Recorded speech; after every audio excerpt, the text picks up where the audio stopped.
Halo, kembali lagi di Invest Time bersama saya Andi Shalini. Bank Indonesia mengungkapkan tekanan inflasi masih mendominasi perekonomian di sejumlah negara yang menyebabkan pasar keuangan global akan terus diwarnai ketidakpastian global hingga tahun 2023. Deputi Gubernur Bank Indonesia Aida S. Budiman menjelaskan, dari pengamatan Bank Indonesia, pertumbuhan ekonomi dunia akan semakin menurun di tahun depan, terutama berasal dari negara maju seperti Amerika Serikat, Eropa, dan negara berkembang. Inflasi di negara berkembang atau emerging market saat ini sudah di atas 10%. Sementara negara maju yang biasanya mengalami inflasi 0% sekarang sudah di atas 8%. Hal ini terjadi tidak luput karena masih berlangsungnya tensi geopolitik Rusia dan Ukraina. Aida menyatakan untuk menahan laju inflasi tersebut, banyak negara terutama di negara Paman Sam melakukan normalisasi kebijakan. Sehingga mata uang dolar Amerika Serikat mengalami peningkatan tertinggi dalam sejarahnya dan mengalami tekanan cash is the king.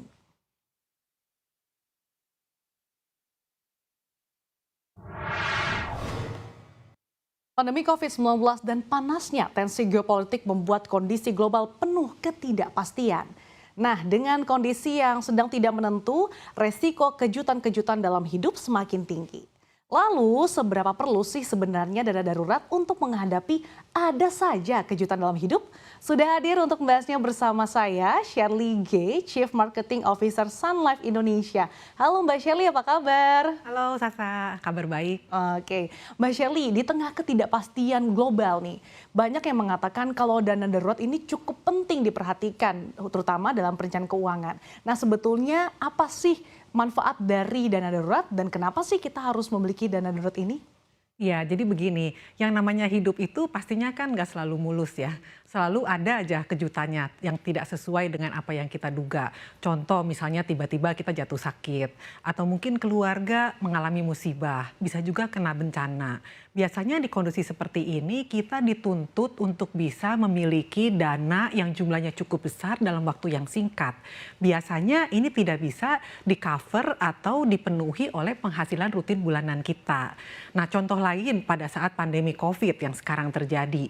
Berapa banyak kita dengar teman-teman, orang sekitar kita yang memang penghasilannya berkurang atau bahkan sampai kena pemutusan hubungan kerja. Bahkan bagi yang berusaha, yang memiliki usaha juga banyak yang bisnisnya harus tutup sementara, harus merumahkan pegawainya, bahkan sampai bisnisnya tutup permanen. Nah, pada saat resiko kehidupan terjadi untuk kondisi tidak terduga yang mempengaruhi stabilitas keuangan keluarga, kita penting memiliki jaring pengaman finansial yang terdiri dari dua hal, yaitu dari asuransi dan juga memiliki dana darurat yang memadai. Oke, artinya jaring pengaman ini perlu ya, tadi dana darurat, Betul. ada juga tadi asuransi. Nah, yang menjadi pertanyaan adalah siapa sih yang harusnya memiliki dana darurat ini dan sejak kapan nih harus punya dana darurat? Karena kita tidak tahu, ada saja kejutan hidup. Ya, yang perlu dana darurat tentunya sebenarnya semua orang ya, terutama yang sudah berpenghasilan dan punya tanggungan. Dan yang lebih penting lagi adalah generasi produktif. Kenapa generasi produktif? Karena di Indonesia populasi kita itu sebenarnya lebih dari 70% itu di usia produktif, yaitu usia 15 sampai 64 tahun. Apalagi data dari WHO itu menunjukkan 6 dari 10 orang Indonesia yang di usia produktif itu rentan kena penyakit kritis karena pola hidup, pola makan yang kurang seimbang. Kemudian ada fakta lagi, 60% dari orang Indonesia, keluarga Indonesia yang ditinggal oleh pencari nafkah itu mengalami kesulitan keuangan. Karena itu penting sekali kita memiliki dana darurat. Artinya penting memiliki dana darurat sejak dini ya, Mbak Shirley. Betul.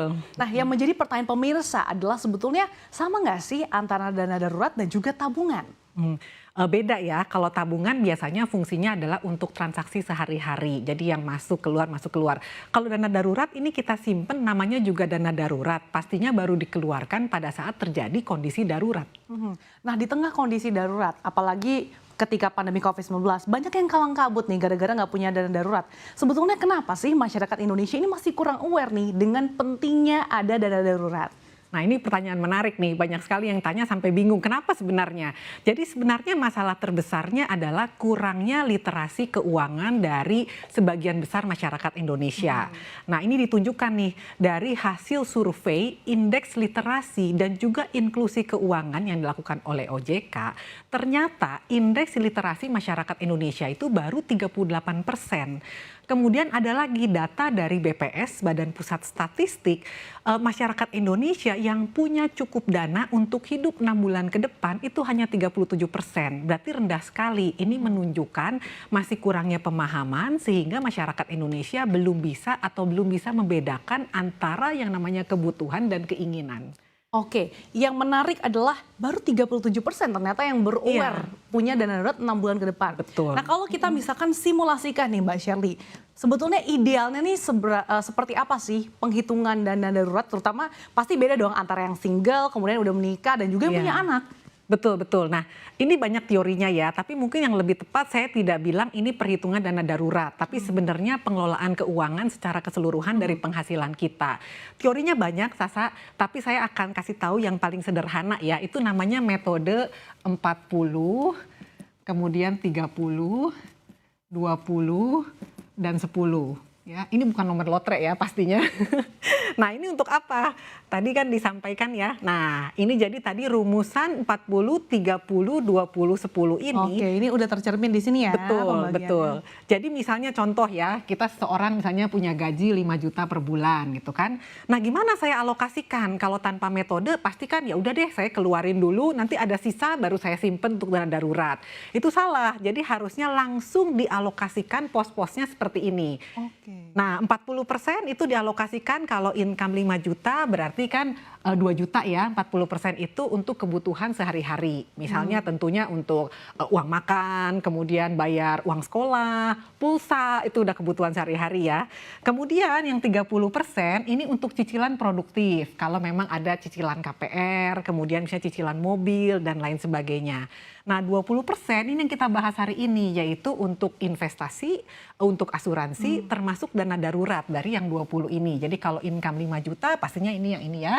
Untuk masa depan. Nah, jangan lupa teman-teman ini yang 10% itu juga disisihkan untuk kebaikan. Kebaikan itu apa? Donasi, kasih orang tua, terus membantu yang membutuhkan. Dan jadi ini sangat sederhana. Berapapun penghasilannya itu langsung dialokasikan dengan prinsip 40, 30, 20, 10. Oke, ini jadi gambaran pos-posan yang patut dipertimbangkan yaitu 40, 30, 20, dan 10. Tapi yang menjadi pertanyaan adalah kalau dengan gaji segini terus kita udah mengalokasikan pos-pos keuangan, masih ada nggak sih alokasi yang bisa kita berikan untuk reward nih? Kan kita udah pusing kerja gitu kan, ini bisa masuk di kategori yang mana nih Mbak Shirley? Ya sebenarnya reward ini bisa jangka pendek, jangka panjang ya. Seharusnya itu masuk di sini yang masa depan kalau untuk yang jangka panjang. Tapi kalau reward bulanan itu harus dialokasikan ke dalam yang kebutuhan 40%. Karena Pokoknya itu yang penting rutin. terpenuhi dulu baru itu Betul. kita pikirkan kemudian. Betul. Nah yang banyak juga nih pemirsa kan juga banyak yang freelance nih Mbak Shirley. Ini pengaturannya seperti apa? Apakah sama atau berbeda?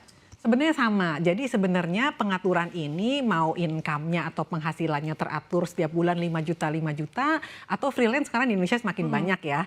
Itu juga sama. Jadi setiap kali dapat penghasilan atau pendapatan langsung dialokasikan seperti ini. Jadi mau penghasilannya bulan ini besar ya berarti tetap dibagi 40, 30, 20, 10. Sehingga secara otomatis dari bulan ke bulan dana daruratnya akan terbentuk. Oke, nah kalau idealnya untuk single ini berapa bulan sih setidaknya punya dana darurat, berapa bulan ke depan yang patut kita rencanakan, kemudian kalau yang sudah menikah berapa bulan yang harus dipersiapkan, dan kalau udah punya anak berapa bulan idealnya Mbak Shirley? Ya ini pertanyaannya menarik, memang harus dibedakan ya, memang dana darurat itu disiapkan tergantung jumlah tanggungan.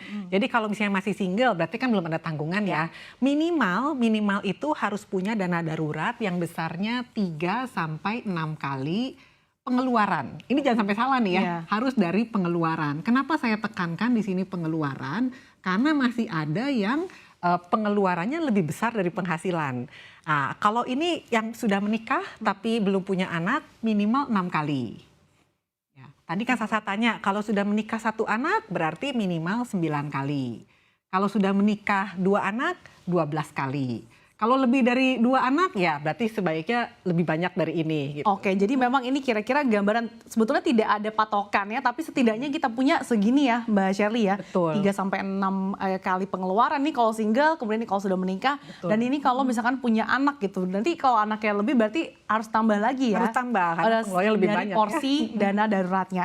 Nah, kalau misalkan yang menjadi pertanyaan juga adalah pemirsa, sebetulnya dana darurat ini kapan sih waktu yang tepat untuk mencairkannya? Apakah ketika misalkan kita mau liburan, ini kan juga darurat nih Mbak Shirley. Apakah kita bisa menggunakan dana darurat atau gimana nih, kapan waktu yang tepat? Nah, definisi namanya juga dana darurat ya, berarti harusnya diambil pada saat kondisi darurat. Darurat itu artinya mempengaruhi tujuan keuangan jangka panjang atau stabilitas pengelolaan keuangan. Tadi yang disampaikan Sasa, kalau diajak teman, yuk kita jalan-jalan ke luar negeri. Bisa nggak tuh pakai dana Karena darurat? perbatasan udah dibuka, itu bukan darurat ya. Atau misalnya ada diskon dari brand favorit kita, itu juga bukan darurat. Jadi darurat itu harus ada kondisi resiko yang memang mempengaruhi jangka panjang. Misalnya yang tadi saya sebutkan, kalau sakit, kita harus bayar biaya pengobatan, atau kalau misalnya ada bencana, musibah, itu baru masuk dalam kategori darurat. Nah ini sesuai nih, karena masih banyak sarah kaprah di masyarakat Indonesia, kami di Sun Life baru saja meluncurkan kampanye. Kita bilang kampanye ada aja. Karena dalam kehidupan ada aja kejutannya gitu kan. Jadi harus direncanakan. Bahkan kita menceritakan atau mengasumsikan keluarga biasanya suka ingin nambah anak ya. Mau nambah anak 1 ternyata keluarnya kembar 3. Nah ini kondisi yang tidak diduga. Ini perlu dikeluarkan nanti dana daruratnya. Oke, artinya ketika merencanakan dana darurat tentunya banyak kesalahpahaman ketika kita mempersiapkannya. Nah, kalau kondisi umumnya apa saja sih kesalahan-kesalahan yang biasa kita temui ketika mempersiapkan dana darurat ini, Mbak Shirley? Salah satunya tadi pengeluaran kecil-kecil itu dimasukkan dana darurat. Jadi dana daruratnya tidak pernah terbentuk karena baru saja mau terbentuk terakumulasi sudah diambil untuk pengeluaran-pengeluaran kecil. Kemudian pengeluaran untuk gaya hidup itu juga tidak masuk kondisi dana darurat. Jadi itu beberapa kesalahan yang terjadi. Oke, jadi ternyata walaupun kita kecil-kecil nih ambilnya udahlah nggak apa-apa sedikit aja, tapi ternyata kalau kita kumpul-kumpul itu juga cukup lumayan ya. Ternyata itu untuk dana darurat yang kita pakai gitu untuk di kemudian hari. Iya. Nah, selain itu sebetulnya instrumen apa sih yang bisa kita pilih begitu untuk mempersiapkan dana darurat? Karena sebetulnya untuk mempersiapkan dana darurat tabungan tentunya tidak cukup ya kalau lewat tabungan, Mbak Shirley. Apa saja sih instrumen-instrumen yang mungkin kita bisa lirik nih? Jadi instrumen itu sebenarnya sekarang sudah tersedia banyak sekali alternatif ya. Tabungan sebenarnya salah satunya. Kenapa? Karena tabungan itu bisa diambil sewaktu-waktu. Nah, jadi untuk dana darurat ada 2 prinsip sebenarnya instrumen investasi. Yang pertama harus bisa liquid atau bisa diambil sewaktu-waktu. Namanya darurat kan nggak bisa nunggu ya. Kalau saya harus keluarin sekarang nggak bisa tunggu misalnya tahun depan gitu kan. Kemudian yang kedua adalah instrumen investasi ini harus bisa mengalahkan inflasi supaya dana daruratnya itu terbentuk. Jadi pilihannya selain tabungan, deposito pun boleh gitu kan. Ada beberapa lagi instrumen lain. Salah satunya asuransi. Karena asuransi sekarang sudah berinovasi juga bisa untuk dana darurat plus sekalian memenuhi kebutuhan dari pengaman finansial tadi. Oke, kalau asuransi nih misalkan kita pilih, ini seperti apa sih kiat-kiatnya dalam memilih asuransi untuk dana darurat?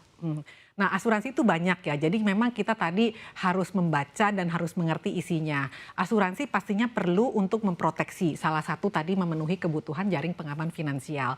Salah satu lagi asuransi ada komponen investasinya yang bisa diambil sewaktu-waktu. Nah, ini bisa juga dipakai. Tapi tentunya kita harus menyadari instrumen investasi itu selalu ada risiko ya. Seperti kita kalau berinvestasi di saham bagus untuk jangka panjang, tapi karena ada kenaikan harga atau penurunan harga itu perlu diantisipasi. Demikian juga dengan asuransi. Oke, ini dia tadi gambaran-gambaran instrumen investasi yang pemirsa bisa pertimbangkan nih, yang mana kira-kira cocok juga sesuai dengan profil resiko dari pemirsa juga ya Mbak Shirley. Ya. Nah, terakhir nih, apa sih harapan Sun Life Indonesia terkait dengan finansial atau literasi masyarakat Indonesia? Sun Life sudah hadir 27 tahun, jadi selama kehadiran kami ingin berperan aktif untuk mengedukasi masyarakat Indonesia dan juga membantu masyarakat Indonesia untuk memberikan solusi supaya bisa mapan finansial dan juga hidup yang lebih sehat. Tentunya juga untuk mengantisipasi kondisi kehidupan yang selalu ada aja resikonya dengan penuh persiapan dengan memiliki jaring pengaman finansial melalui asuransi dan juga persiapan dana darurat. Oke, jaring pengaman sosial melalui dana darurat sangat penting karena ada aja kejutan hidup. Terima kasih Mbak Shirley G, Chief Marketing Officer Sun Life Indonesia telah bergabung bersama kami dalam Invest Time. Sehat dan sukses selalu untuk Anda. Terima kasih. Dan usai jeda Invest Time akan hadir dengan berbagai informasi menarik lainnya. Jangan kemana-mana.